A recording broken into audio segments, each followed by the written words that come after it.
So we've seen that if r equals constant, if the magnitude of our r vector is constant, means we're moving on a circle, and if if the magnitude of our r vector is constant, then its derivative is simply a multiple of u theta, which means that its velocity is in the direction perpendicular to the radial direction. The radial direction being perpendicular to the circle means that r prime is perpendicular to the circular path. The second derivative consists of a multiple of u theta, a component of acceleration in the direction of the path. I keep moving my minus sign here. And u sub r, a component in the direction toward the center. Now that's because we have a negative. This is toward the center, provided r is positive, which it is since it's a magnitude of a vector, and theta prime squared is positive, which shows that this component of the vector is always pointing back toward the center. Now, looking at a typical r prime vector, it has a component in the direction of the u sub r vector. That component has magnitude r theta prime, excuse me, opposite the direction of the u r vector, and component r theta double prime in the direction of the motion perpendicular to the radial direction, so that we see that this vector is indeed negative r theta prime u sub r, and this one is r theta double prime u sub theta. And we want to look at the meanings of these two components. So r theta double prime is clearly then the acceleration component in the direction of motion. A couple of notes. If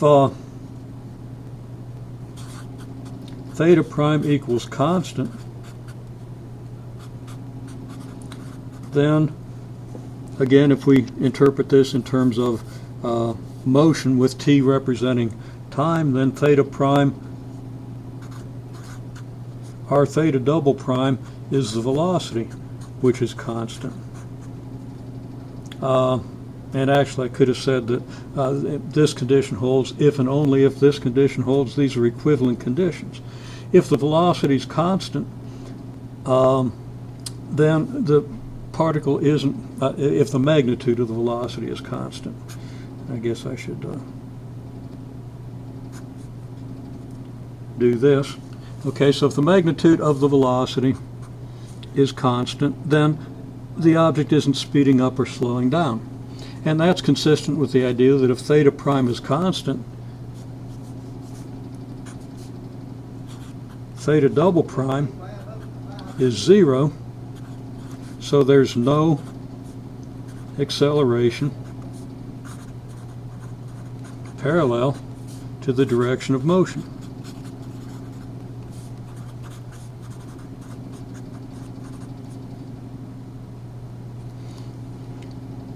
Now, we can work backwards. If theta double prime is not 0, then r theta prime cannot be constant, because in order to get a second derivative not equal to 0, well, if theta prime isn't if theta prime is constant, theta double prime is going to be 0. So if theta double prime isn't 0, theta prime is not constant, and this isn't going to hold. And if theta prime isn't constant, then we do have acceleration parallel to the direction of motion. In other words, the particle would be speeding up or slowing down. Now, r theta prime is your acceleration component perpendicular to motion, this one. And of course it's toward the center, because it's in the negative direction, in the direction opposite u sub r.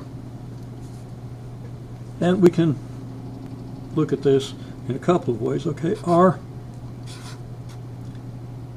theta prime And you know, I've got a mistake that I've been carrying through here throughout, and I'm going to have to go back and correct that. That's r theta prime squared. It's a good thing because I was going to get stuck right here if it was just theta prime. Okay, so that's r theta prime squared. This is r times theta prime squared, and this is r times theta prime squared. Have an extraneous set of parentheses here. In any case, r theta prime squared is what? That's r theta prime times theta prime.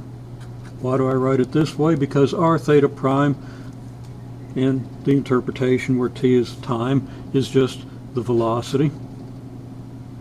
And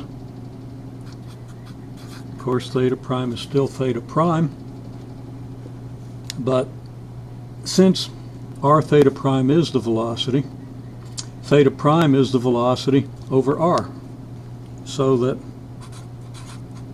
r theta prime squared equals velocity times theta prime is v over r, and we get v squared over r.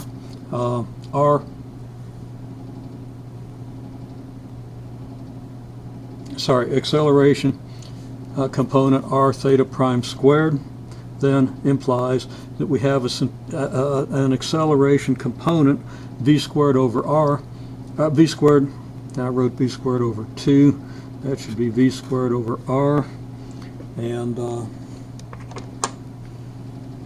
going to kind of obliterate that, and we're going to say that's v squared over r. Okay, so v squared over r is our acceleration component back toward the origin, and that's something at least familiar to physics students. That's your centripetal acceleration. So from this picture, from the radial components and the derivative of the velocity vector in the radial system, we conclude that motion around a circle consists of or implies that at every point you have an acceleration back toward the center, which we call its centripetal acceleration, which is v squared over r, or if we prefer, r theta prime squared, and a component in the direction of motion, which is just r theta double prime.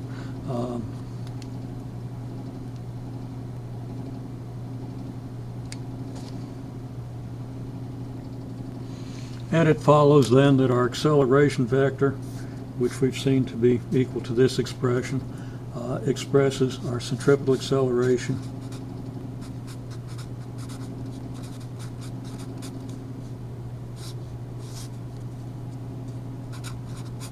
equivalent to v squared over r, and what we will call a tangential acceleration, and acceleration in the direction of motion.